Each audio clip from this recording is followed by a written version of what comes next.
Hi everyone, welcome back to my channel. I'm Liz.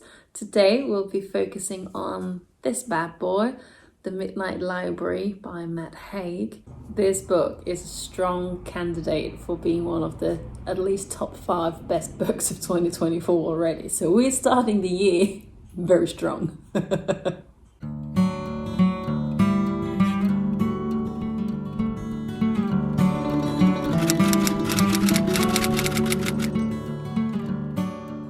I have to say my overall impression by The Midnight Library can be summed up into one word, and that is just magnificent. This book came at the absolute best time for me to read it, where I actually needed to read this book, and I'll go into some details as to why a little later in the video. But we follow Nora, who, just as the blurb says in the very first line, her life has gone from bad to worse, and she basically decides to end her life in one of the very first chapters. And as she does that, she enters the Midnight Library, and the Midnight Library is a sort of vacuum between life and death, where you haven't succumbed to death just yet, but you're not alive either. You are in between. And the Midnight Library gives her the opportunity to face some deep shit, basically. And in here, she has the possibility to live a life that she could have had if she had made different choices in life, from very major choices to tiny ones. And if she finds a life that she likes, then she can stay in that life. She can live that life.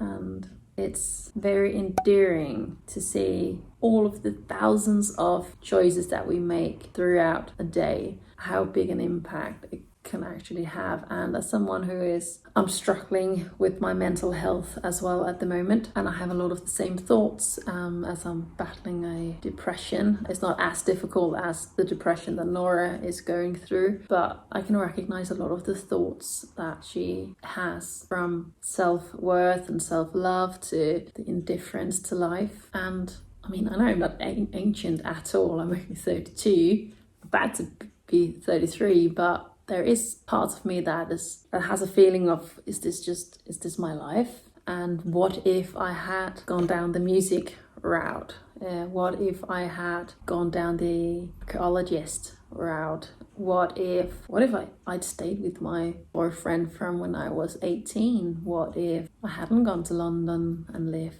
for a couple of years? What if, everything? Would that have been a better life or not? That's exactly what Nora is going through in the Midnight Library, and she is accompanied by this old librarian, Mrs. Elm, who is sort of a mentor for her. And we just follow Nora finding the life that she wants to live. And I'm not gonna spoil the ending, but it was exactly what I needed, and it was a very extreme page turner for me. The chapters are very short as well, and that does make it easier to just keep on reading.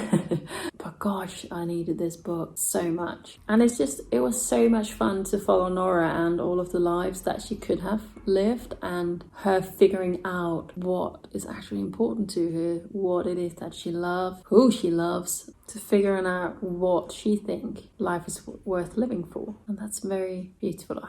You know what? I'm going to change my mind.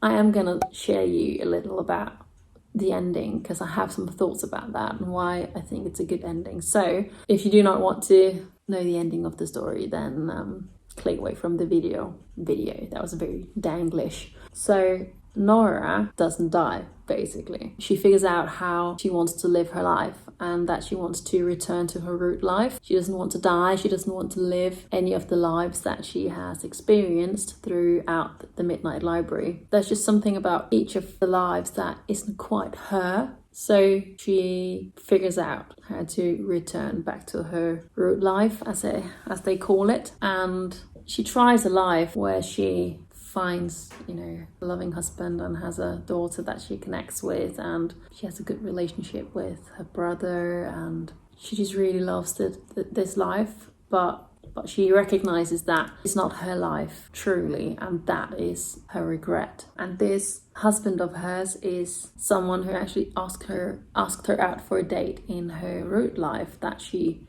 said no to because she was in another relationship, and that's the last life that she chooses to live in the Midnight Library. And even though it's a really good life, she knows it's not her life truly, so she returns back to her root life. And as she does that, first of all, she recognizes that of course she's not depression free, there's a lot of work to be done, but she has regained hope that everything is gonna be fine, that she has the strength to come through it, that she does have people in her life that love her, but maybe even more important, she knows that she loves herself and that she is worth her own self-love. And when she returns to her root life, she took an overdose, so she ends up in the hospital and needs some help to get through the overdose. But before she tried to end her life, she left a voice message or her brother and told them that she loved him and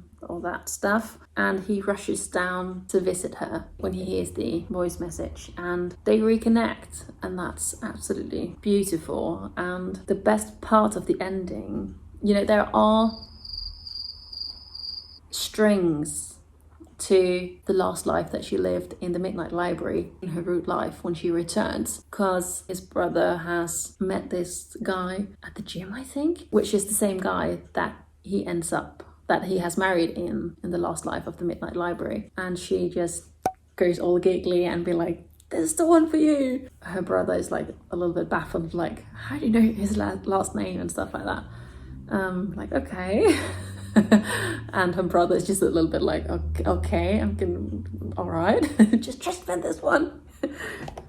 You're really gonna like each other.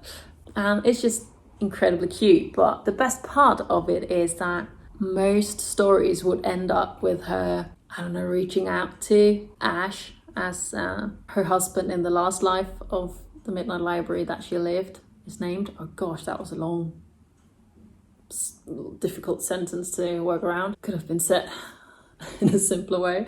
But so many authors would have had her ask him out for a coffee and go for that route. But I actually like that she doesn't. She focuses on herself. It's so amazing that it's not the love from other people that is the sole reason to have a good life. It's definitely part of it, but the ending that she has reconnected with her brother and hasn't found the love of her life just yet, but that she has, well, technically she has. She's found the love of her life, and that is herself, actually. That it isn't someone else, but that the love of her life is her. And that's, I think, is such a beautiful ending. I think The Midnight Library is a book that everyone should read. Absolutely everyone, and especially those like myself who are battling mental health issues in a smaller or larger scale. It did give me some hope. Not that I was without hope before, but it gave me a new perspective that I think I needed. So yeah, the ending is what I needed. I do know that there are a few of you that has some issues with the ending. I might be biased to this book because of my situation, and you know, like anything else, when you're in the like the honeymoon phase, everything is just beautiful. So let's take a look. Interesting. So I'll pop the comment up here so you guys can pause the video and maybe read it as well. We have talked a little about the ending being predictable, and I totally agree with it. I did see this ending, like that she would survive and that she would return to her root life because she figured out that her life is the best life. But I don't think it's a bad thing. Maybe it is the easy way out. I mean, there could be a lot of... Some books definitely need to leave endings up to the reader themselves. But I think without having read any of the other books that I mentioned in this comment, I think that this book dealing with mental health issues, like that's the ending it needed. It needs to be hopeful, and I don't see it as... I mean, it might be the easy solution for the author to write. I don't think it's the easy solution for Nora. I think it's one of the most difficult decisions that she is going to make, because she knows it's going to be difficult and it's going to take a lot of work. But if we look at it from Nora's perspective, she is trying to end her life. But for her to change her mind, of course, she has to go through a lot of change. But I don't think it's an easy answer for her to root for herself again. Because the Midnight Library, as it's described in the book, is sort of this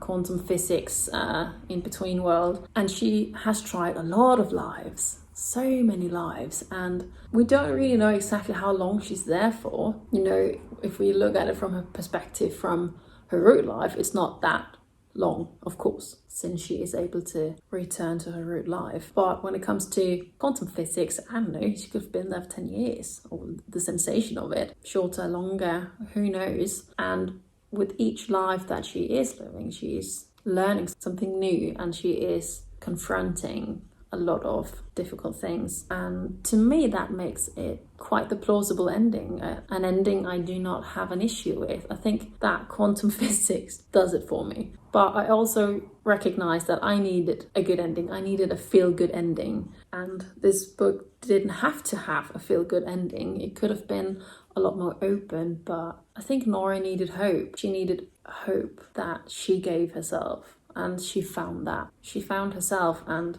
she found her self-worth, her self-love. And I don't think that Nora thinks that her root life is a better life, but I think she recognizes that it's her life. It's not a could have been life. Because when she is in her last life, the Midnight Library, she feels a little bit disconnected. She doesn't recognize herself because it's not her life. And I think that's a very strong point of view to have, to feel the need to truly be yourself. And she has found herself throughout this book, throughout her journey. She wants to get better, but she definitely experienced a lot of different lives that were better than her root life, where she was in her root life anyways. She doesn't want the best life, she wants her life. And the only life that is her life is her root life, I think.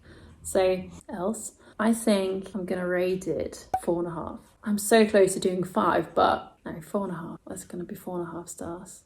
So this was my first solo book review video that I have made. I'm not sure if I did a good job or not, but I was at least honest, and I think that's what counts in this stage of my booktube journey anyways, throughout everything, but you know what I mean. Honesty is always going to be a good thing. So, but let me know in the comments below, have you read the book? What did you think of it? What did you think of the ending? What did you rate the book? So many questions. And thank you so much for watching. If you like this video, please don't forget to subscribe and give the video a thumbs up. And until next time, bye. She left him a voice message. Oh, that's the word. Voice message. This book is a strong contestant. What?